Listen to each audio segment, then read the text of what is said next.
C'est parti ici entre Lillois et Angevin avec un ballon qui est en zone B, une touche qui devrait être en la faveur des Angevins avec donc le latéral droit Angevin Abdoulaye Bamba qui se saisit du ballon.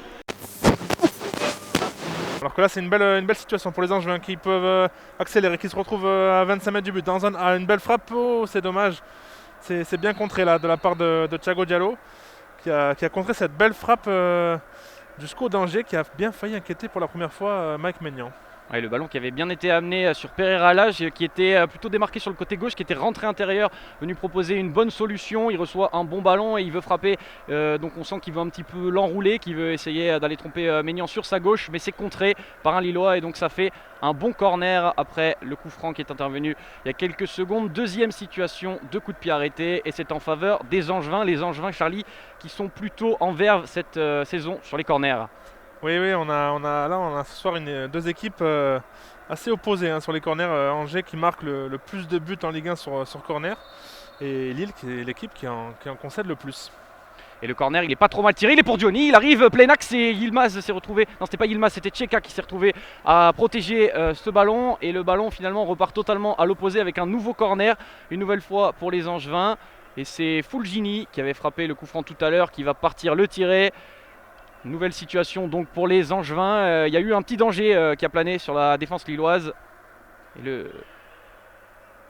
ce corner là qui est tiré, frappé à la Rémoisin à 2, mais c'est mal joué là parce qu'ils ont perdu le ballon assez rapidement les Angevins, même si là ils vont pouvoir le récupérer avec Mangani qui essaie de centrer et à 25 mètres du but il est tout seul, il frappe, oh quel but! Quel but jusqu'au danger, il s'est retrouvé tout seul à 25 mètres de la cage lilloise, il a frappé un missile dans la cage de Mike Maignan. Et l'ouverture du score pour le SCO d'Angers à la surprise générale à la 5e minute de ce match.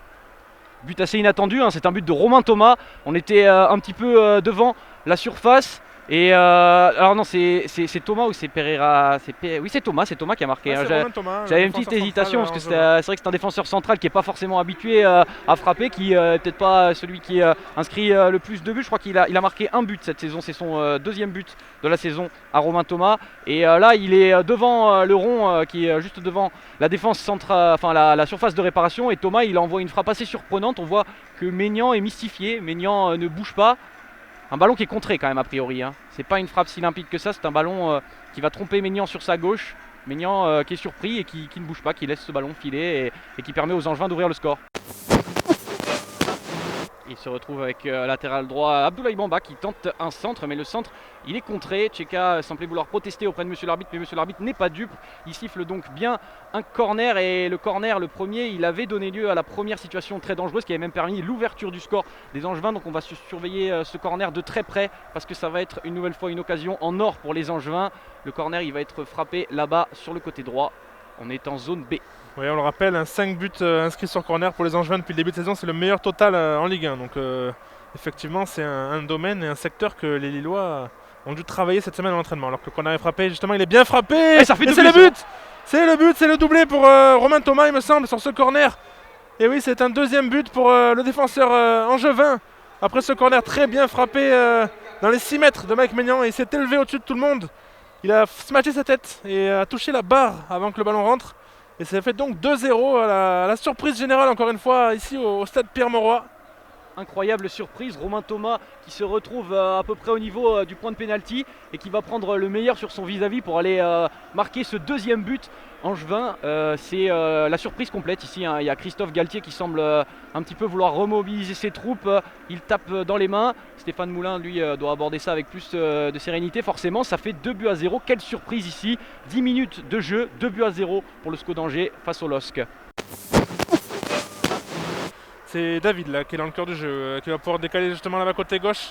David justement, Bamba qui peut entrer dans la surface, qui met en retrait. Une frappe peut-être à venir pour David, il se manque totalement. Et le ballon est encore dans les pieds lillois, mais c'est les Angevins qui vont pouvoir dégager un petit peu comme ils peuvent avec cette frappe.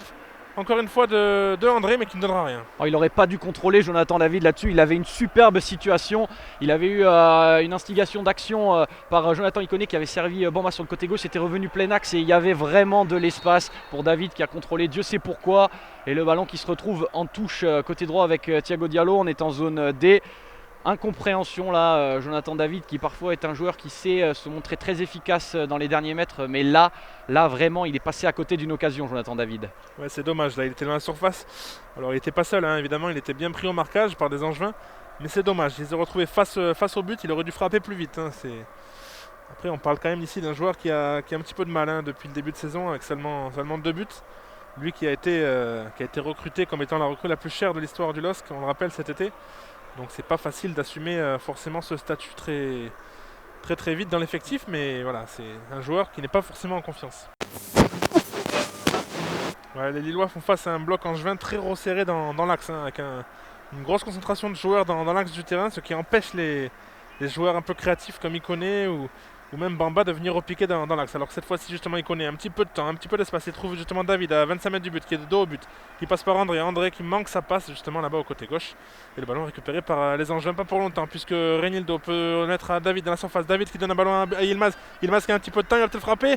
Il frappe et le but. Et le but de Burak Yilmaz, il avait hésité une ou deux fois, il s'est décalé le ballon sur sa droite et là il harangue tous ses coéquipiers hein, avec José Fonte qui l'étreint, qui le remercie, qui le félicite. Christophe Galtier qui a pu se lever de sa zone technique ici. L'ambiance est repartie un petit peu avec les micros, les enceintes du stade qui envoient du son à plein les ballons. Il y a eu Jonathan Burak Yilmaz donc, qui a inscrit ce but qui réduit le score, ça fait 2-1. Il s'était bien décalé sur sa droite et il a envoyé une frappe un petit peu à gauche de Paul Bernardoni qui n'a rien pu faire. Le ballon qui était tiré au ras du sol et qui surprend donc Paul Bernardoni sur sa droite. Ouais, il a tout fait sur ce but, Burak Yilmaz. Il a été bien servi d'abord par David, il me semble, mais après il a tout fait. Il s'est décalé côté droit dans la surface, il a fait une première feinte de frappe, une deuxième feinte de frappe, et ensuite il a croisé sa frappe ras du sol, et il a trompé Paul Bernardoni et inscrit donc son 8e but cette saison, hein, rien que ça déjà, pour l'attaquant, la recrue turque de cet été pour le LOSC, qui, on le disait depuis quelques minutes, n'était pas dans une grande forme ce soir, et pour autant, c'est lui qui réveille un petit peu le LOSC et qui offre aux Lillois l'espoir en cette fin de première période. Oui, ça va être intéressant de voir la réaction des Angevins en deuxième période. Est-ce qu'ils vont reculer? Est-ce qu'ils vont continuer à jouer comme ils le font depuis 20 minutes maintenant qu'ils ont mis le deuxième but? En tout cas, c'est la pause ici au stade Pierre-Mauroy. 2-1 pour le SCO d'Angers. On a vu des Lillois d'abord inquiétés, un petit peu inquiétants aussi, et puis une réaction avant la pause. Donc on espère se régaler en deuxième période. On se retrouve pour la deuxième mi-temps dans quelques minutes.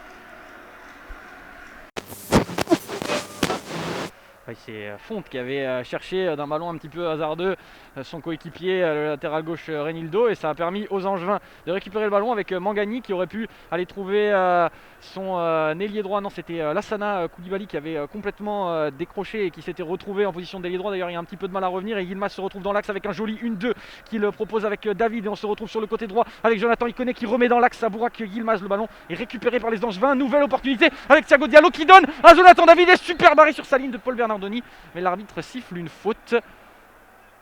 C'est un sacrée occasion là avec ce magnifique redoublement de passes entre Lillois qui a permis à Yilmaz de se retrouver encore une fois dans la surface, ballon au pied, mais qui a un petit peu tergiversé. Et puis dans un second temps, un centre qui a permis de trouver un Lillois tout seul dans la surface, mais il était hors jeu. Et dans un second temps, c'était Yilmaz qui avait marqué, mais l'arbitre avait déjà sifflé. Le ballon se retrouve en zone A avec Abdoulaye Bamba qui a pu aller chercher Mangani. Mangani cette fois-ci qui a de la place, il n'est pas attaqué, il réussit donc à avancer pas mal avec ce ballon et à l'amener au niveau du milieu de terrain avec Vincent Manceau qui est sur le côté gauche et qui est rentré sur la zone C. Il approche et il peut transmettre à Pereira Lage qui s'emmène bien le ballon. Il a eu un petit contre favorable et il arrive aux abords de la surface, il réussit à bien centrer ce ballon. Il y avait Capel qui a failli venir couper la trajectoire de ce ballon. Le ballon a été dégagé et s'est retrouvé à la sortie de la surface avec Lassana Koulibaly qui a désormais retrouvé Thomas Mangani qui a fait une bonne feinte. Il a pu revenir en arrière une nouvelle fois avec Lassana Koulibaly qui retransmet avec Pereira Lage une nouvelle fois qui a pu venir le retrouver. On joue bien, ça combine dans les petits espaces avec Fulgini qui est retrouvé une nouvelle fois, mais le ballon est un petit peu trop long et il a filé jusqu'en sortie de but, qui a donné l'occasion à Mike Maignan de dégager son camp. C'était assez chaud pour les Angevins, c'était bien joué. Ouais, une bonne séquence là de la part des Angevins qui ont temporisé un petit peu dans le camp lillois, qui ont trouvé les solutions, des intervalles surtout dans le dos de la défense, et qui ont bien failli marquer le troisième but sur cette séquence. C'était bien joué, alors que le ballon repart là-bas côté gauche immédiatement avec Reynildo qui est un petit peu fauché mais qui se relève. Il redonne justement à Tcheka dans son milieu de terrain qui va pouvoir repasser sur les deux axiaux avec Botman et Fonte. Ouais, les Angevins qui arrivent à trouver les espaces que les Lillois n'arrivent pas à trouver pour le moment, c'est ce qui est le plus criant si on veut analyser un petit peu ce match. Mais là on a failli en trouver un bon espace et on en trouve un bon. Et oui, seulement ce ballon, il était un petit peu trop long. Il est sorti. Benjamin André qui voit ses attaquants proposer assez peu de solutions. Donc il se dit, ben, moi je vais y aller comme un grand garçon. Il y va comme un grand garçon, mais le ballon, il est un petit peu trop long. Il file jusqu'en sortie de but. Il y avait eu petite confusion, mais monsieur l'arbitre est venu rétablir l'équilibre. Et il a bien indiqué que Paul Bernardoni devait dégager son camp. C'est une action annihilée pour les Angevins. Alors que Christophe Galtier est venu se rasseoir là sur son banc pour peut-être discuter avec son adjoint Thierry Olesiac des futurs changements à faire dans le 11 lillois, puisque effectivement, comme on le disait, il n'y a pas trop de solutions dans ce match. Là, on a du mal vraiment côté lillois à trouver les espaces, trouver les solutions. Et c'est compliqué. Alors que là, justement, c'est Stéphane Moulin qui demande à discuter avec Christophe Galtier sur le bord du terrain, alors que le jeu n'a toujours pas repris. Et les deux hommes discutent avec le quatrième arbitre. Alors, je ne sais pas la raison, mais en tout cas, le jeu reprend. Ouais, Galtier qui va aller tranquillement se rasseoir. Il a l'air de jeter quelques regards quand même vers les joueurs qui s'échauffent là-bas. Peut-être demander un petit peu d'accélérer les échauffements, en train de communiquer avec son préparateur physique. Mais le ballon revenant au jeu est dans les pieds de Vincent Manceau en zone C, qui trouve sur sa gauche Angelo Fulgini qui s'emmène le ballon et qui feinte avec des mouvements assez rapides.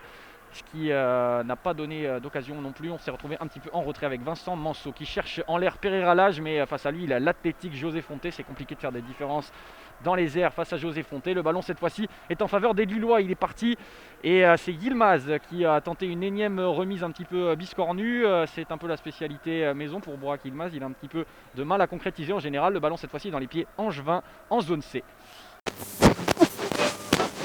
Oui, là-bas, le ballon pour les Angevins qui temporise un petit peu. On rappelle, ils mènent toujours au score. Il n'y a pas de raison pour eux de se presser. Il n'y a vraiment pas le feu pour le coup. Même si là, il y a un très bon ballon dans la profondeur qui est mis pour Mangani. Mangani qui frappe. La frappe du gauche qui passe au-dessus de la cage de Mike Maignan. C'était une énorme occasion là pour les Angevins avec cette super passe en profondeur dans le dos de la défense. Mais le milieu de terrain, Mangani, il me semble, ou c'est Capel. Pierrick Capel, c'est Pierrick Capel qui a contrôlé ce ballon en porte-manteau et qui a frappé dans la foulée du pied gauche, une super frappe mais qui est passée juste au-dessus de la cage de Mike Maignan. Ouais, le ballon n'était pas forcément évident, il avait réussi surtout un très beau contrôle, malheureusement il ne l'a pas assorti d'une frappe réussie puisque la frappe s'est envolée dans les airs ici au stade Pierre-Mauroy. 56e minute de jeu, toujours 2-1 pour les Angevins. Alors ballon côté droit avec Thiago Diallo qui avait essayé, non c'était Timothy qui avait adressé un bon centre. Le ballon s'est retrouvé complètement à l'opposé, on est en zone A désormais et le ballon il est dans les pieds de Thiago Diallo avec Tcheka qui trouve un bon ballon à l'adresse d'André en pleine surface et le ballon atterrit justement dans les pieds de l'entrant angevin Jimmy Cabot qui donne un ballon pour personne. Le ballon atterrit dans les pieds de Fonté qui avait failli se faire chipper la balle d'ailleurs par Cabot. André qui tente un dribble un petit peu compliqué mais il a réussi à se retourner et il réussit à redonner ce ballon en zone B donc à Thiago Diallo qui avait adressé un très bon centre et Paul Bernardoni a réussi à le dévier. Ouais, c'était un super centre là qui a dû mettre à l'épreuve Bernardoni qui n'a pu juste que claquer le ballon et l'enlever de la tête de Yilmaz.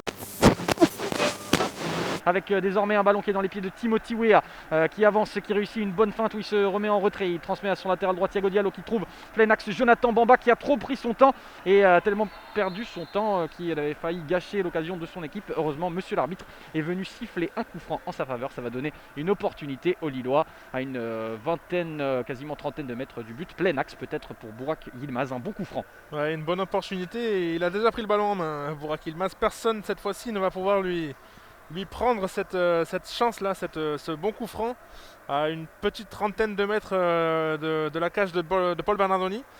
Et ce serait un moment idéal pour revenir au score pour les Lillois qui, on le rappelle, à 78e minute, sont toujours menés 2-1 par une équipe angevine valeureuse ce soir.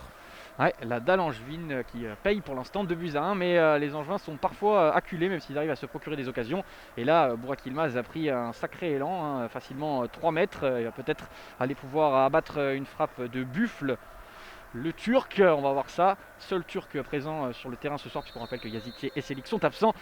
Et Yilmaz qui prend un bon élan et qui envoie une belle frappe qui atterrit directement sur la barre transversale. Paul Bernardoni semblait battu. Quelle frappe de la part de Burak Yılmaz. Elle était un petit peu flottante, elle était un petit peu brossée cette balle, elle était remarquablement puissante et elle est venue donc frapper le montant supérieur du but. Et ça a failli faire une égalisation. C'était franchement bien tiré. Bernardoni était battu et archi battu. Ballon dégagé par Paul Bernardoni avec Stéphane Baoken qui réussit à la reprendre. Jimmy Cabot, petit en taille mais qui réussit malgré tout à dévier le ballon de la tête. Et Baoken qui s'est fait bousculer. Et ça fait que monsieur l'arbitre siffle une faute. Et c'est vrai que c'est pas très favorable pour les Angevins, tout ça, pour les Lillois du moins, puisque les Lillois sont menés. Ils auraient bien besoin d'un coup franc en leur faveur. Il est en leur défaveur ce coup franc. Il est plein axe. C'est un petit peu la symétrie de ce que Yılmaz avait tout à l'heure en termes de position. Yılmaz qui avait expédié ce ballon avec une force prodigieuse sur la barre transversale angevine. Et cette fois-ci donc s'il y avait un vis-à-vis, un adversaire qui réussissait à faire la même chose, on pourrait frémir une dernière fois dans ce Lille-Angers où les Angevins mènent donc toujours 2-1. Un coup franc qui peine à être joué, hein. Vous en doutez, il reste quelques secondes seulement. Les Angevins vont vraiment le jouer pour la forme, pour essayer de gratter encore un petit peu de temps et peut-être aller finir là-bas au poteau de corner en zone D. Alors que là, Jimmy Cabot justement temporise, il redonne à Mangani. Les deux joueurs un petit peu techniques de cette équipe profitent de l'instant. Alors que là, c'est Baoken justement qui se retrouve dans la surface. Il va peut-être mettre en retrait, c'est dommage. Il trouve Font qui va pouvoir relancer une dernière chance peut-être pour le LOSC avec justement Ikoné. Ikoné qui transmet sur le côté droit à Isaac Liadji, ça va être certainement la dernière occasion pour les Lillois. Liadji qui rentre intérieur et qui trouve une bonne solution avec Yılmaz qui réussit à remiser pour Ikoné. Il y avait une belle frappe mais Paul Bernardoni a réussi à s'interposer. C'était pas la frappe du siècle mais c'était quand même une dernière occasion. Et l'arbitre siffle le coup de sifflet final de cette rencontre. Victoire des Angevins par 2-1 ici au stade Pierre-Mauroy. Ouais, une belle victoire hein, malgré tout des Angevins qui ont maîtrisé ce match, qui en tout cas ont su maîtriser le retour de Lillois qui ont tout fait quand même en seconde période pour essayer d'égaliser. Ça manquait un peu peut-être de justesse devant. Mais en tout cas des Lillois qui avec cette deuxième défaite de la saison et la première à domicile perdent une place au classement puisque Lyon l'a emporté. Le PSG a fait match nul, donc les Lillois se retrouvent 3e de Ligue 1 avec 36 points. En tout cas, merci beaucoup de nous avoir suivis. Vous pourrez retrouver le prochain match à domicile commenté en CAD au LOSC. Ce sera le dimanche 17 janvier à 17h ici au stade Pierre-Mauroy face à Reims. Conditions sanitaires oblige, vous pourrez également retrouver le commentaire de ce match dans les conditions du direct, évidemment, sur la page YouTube de Asa France. Vous pouvez aussi laisser vos retours sur nos réseaux sociaux, page Asa France et Facebook, sur Facebook et Instagram. En tout cas, merci beaucoup de nous avoir suivis. C'était un plaisir de vous commenter ce match. Et à très bientôt, mon cher Arthur. A très bientôt, Charlie. Merci.